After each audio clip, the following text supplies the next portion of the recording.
Good evening. This is All India Radio and I am Valsa Williams with the news at 9.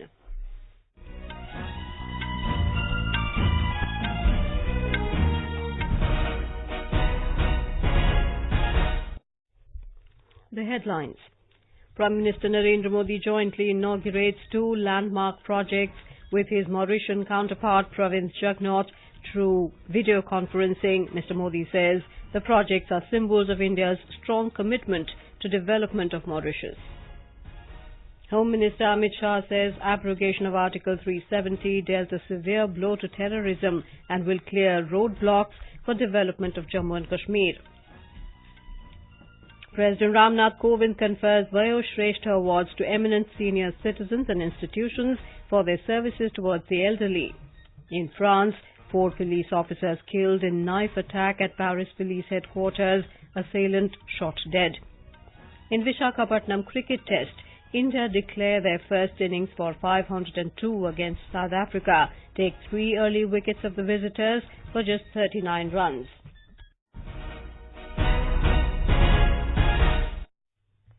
Prime Minister Narendra Modi and Mauritian Prime Minister Pravind Jugnauth today jointly inaugurated 2 landmark projects in Mauritius through video conferencing. These are Phase 1 of the Metro Express and a new ENT hospital.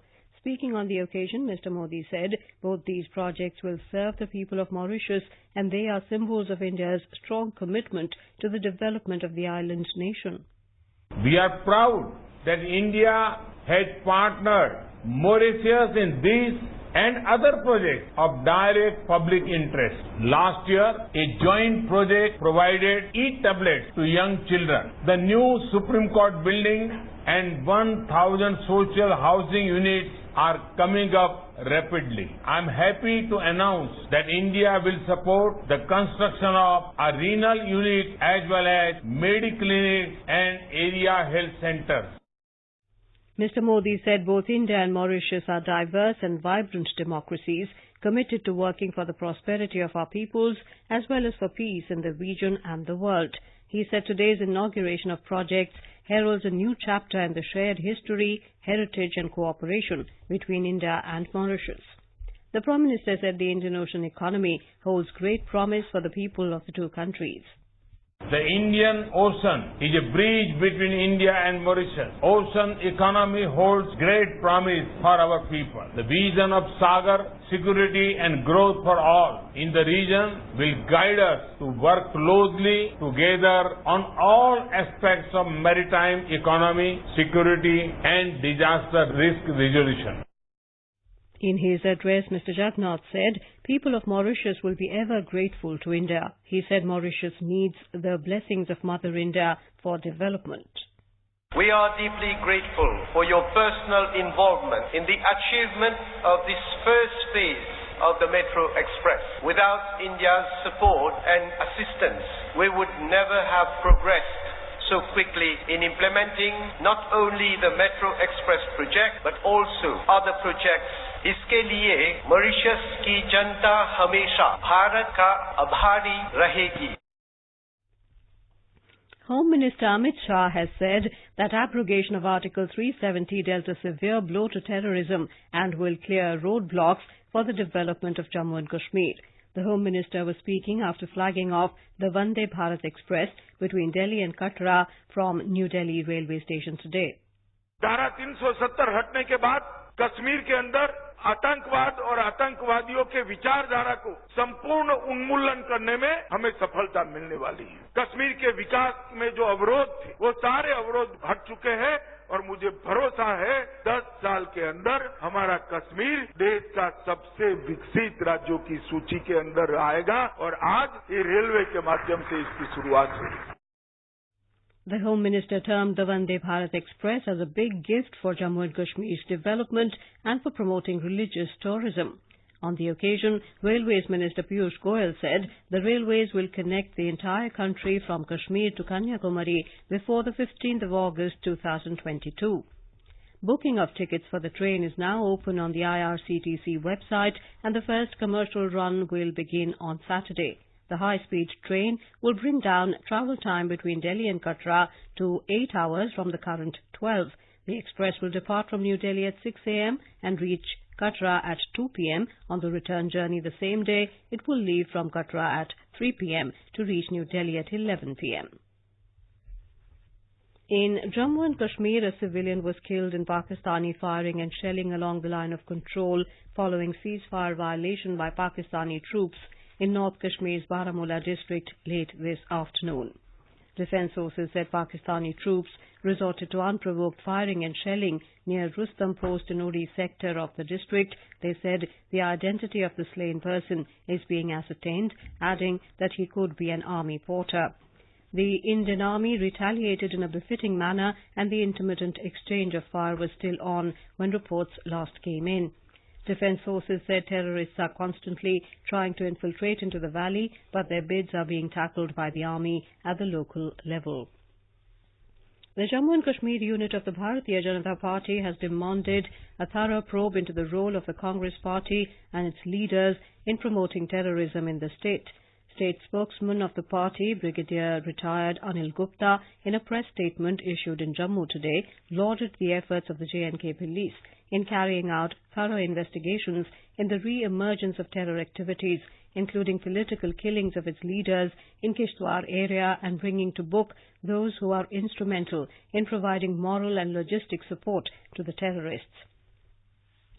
Jammu and Kashmir's National Conference today urged Governor Satyapal Malik to allow a delegation of the senior party leaders from Jammu to meet Party President Dr. Farooq Abdullah and Vice President Omar Abdullah, who are currently under detention in Srinagar.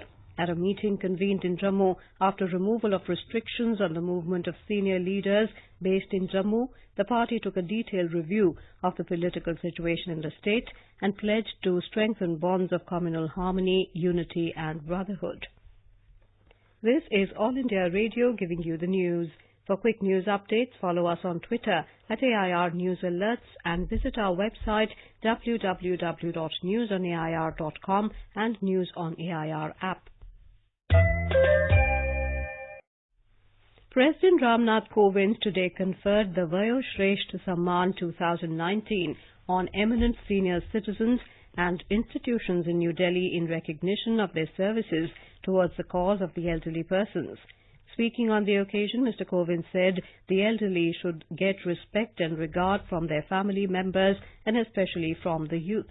He said the age-old Indian tradition of respecting elders should continue for the betterment of society. युवाओं को भी ये समझना चाहिए कि वयोवृष्ठ जन हमारी संपदा हैं, हमारी धरोहर है, और इसलिए अपनी युवा पीढ़ी से मैं कहना चाहूंगा कि अपने से बड़ों का, बुजुर्गों का ध्यान रखकर और उन्हें उचित सम्मान देकर आप जीवन में बहुत ऊंचा उठ सकते हैं। हमारी परंपरा भी हमें यही सिखाती है। Vayoshreshtha Awards are instituted by the Social Justice and Empowerment Ministry and are presented as part of the celebration of the International Day of Older Persons on the 1st of October. Mega road shows were held across many parts of Maharashtra as candidates, including ministers, sitting MLAs and other political heavyweights, filed their nominations on the penultimate day today. Details from our Mumbai correspondent. Some of the prominent personalities who filed their nominations today include Ministers Pankaja Munde, Girish Mahajan and Subhash Deshmukh, along with State BJP President Chandrakant Patil. Political dynasts were first to contest polls. Aditya Thackeray and Dheeraj Deshmukh too filed their papers today, along with former Chief Minister Prithviraj Chavan. Ending days of speculation, former Congress MLA Nitesh Rani joined the BJP today. The state Congress suffered a blow as former Mumbai Congress Chief Sanjay Nirupam stopped short of quitting the party but firmly announced that he will not be a part of the party's poll campaign. Nisha Rani, AIR News, Mumbai. Meanwhile, BJP today released its third list of 4 candidates. The party has fielded Kashiram Pawara from Sherpur, while Parinay Phuke will contest from Sakoli. Earlier, the party had released names of 139 candidates in the state. In Haryana, on the 4th day of filing nomination papers for the general elections to the State Assembly, 475 nomination papers were filed by the candidates from 22 districts of the state.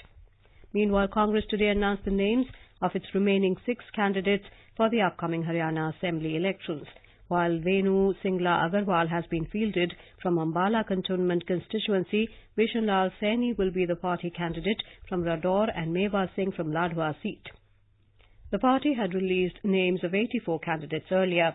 Elections to the 90-member assembly will be held on the 21st of this month and results will be declared on the 24th of October. A Delhi court today extended the judicial custody of former Finance Minister P. Chidambaram in the INX media corruption case till the 17th of this month.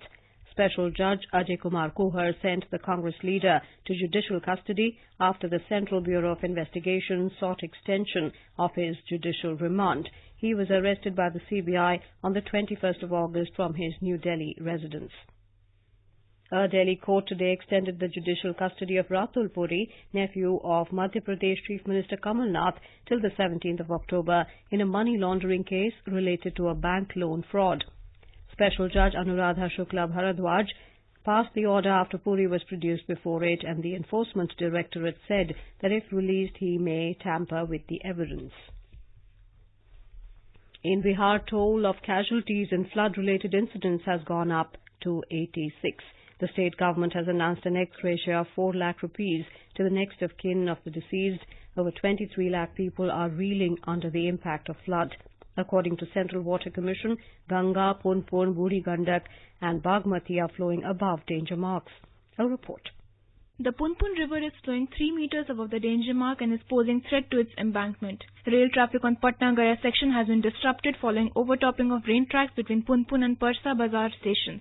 Train traffic on Bakhtiarpur-Rajgir section has also been stopped. NDRF teams have been deployed in affected areas. Over 1 lakh people have been evacuated from low-lying areas of Patna. About 2 lakh people are still marooned. With KK Lal's report from Patna, Anuja Bhardwajan for AIR News.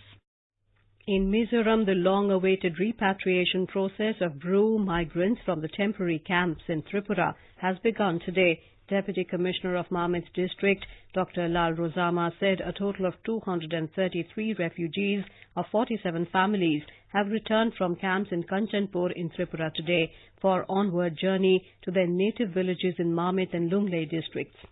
Over 35,000 Riang tribal refugees, comprising 5,907 families, were sheltered in 7 relief camps in northern Tripura for the past 22 years after they fled from their villages in Mizoram.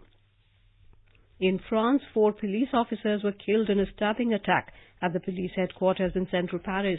According to AFP, the attacker, who worked in an administrative capacity, was shot dead by the police in the courtyard of the building where he was employed. There was no immediate indication of the possible motives of the attacker. Thousands of French police officers demonstrated in Paris on Wednesday for better working conditions in a rare protest by the force against the backdrop of a spike in suicides within their ranks. The Indian Coast Guard has apprehended 18 Sri Lankan fishermen along with their 8 fishing boats for trespassing into Indian waters and poaching. A Defence Ministry release said the apprehended boats had fish illegally caught from the Indian Exclusive Economic Zone. In cricket, India declared their first innings at 502 for 7 against South Africa on the second day of the Viskhapatnam Test today. The hosts had resumed play at the overnight score of 37 for no loss, with openers Mayank Agarwal and Rohit Sharma still at the crease. They had a 317-run partnership, becoming the third Indian pair to post 300-plus opening stand. Mayank made 215, becoming the first Indian opener since Virendra Sehwag in 2009-10 to score a double century. After declaring the innings, India took 3 South African wickets for just 34 runs. Ravichandran Ashwin bagged 2 wickets and his fellow spinner Ravindra Jadeja took 1 as the visitors were 39 for 3 at stumps on day 2, trailing by 463 runs. And now, before we end the bulletin, here are the headlines once again. Prime Minister Narendra Modi jointly inaugurates 2 landmark projects with his Mauritian counterpart Pravind Jugnauth through a videoconferencing. Mr. Modi says the projects are symbols of India's strong commitment to development of Mauritius.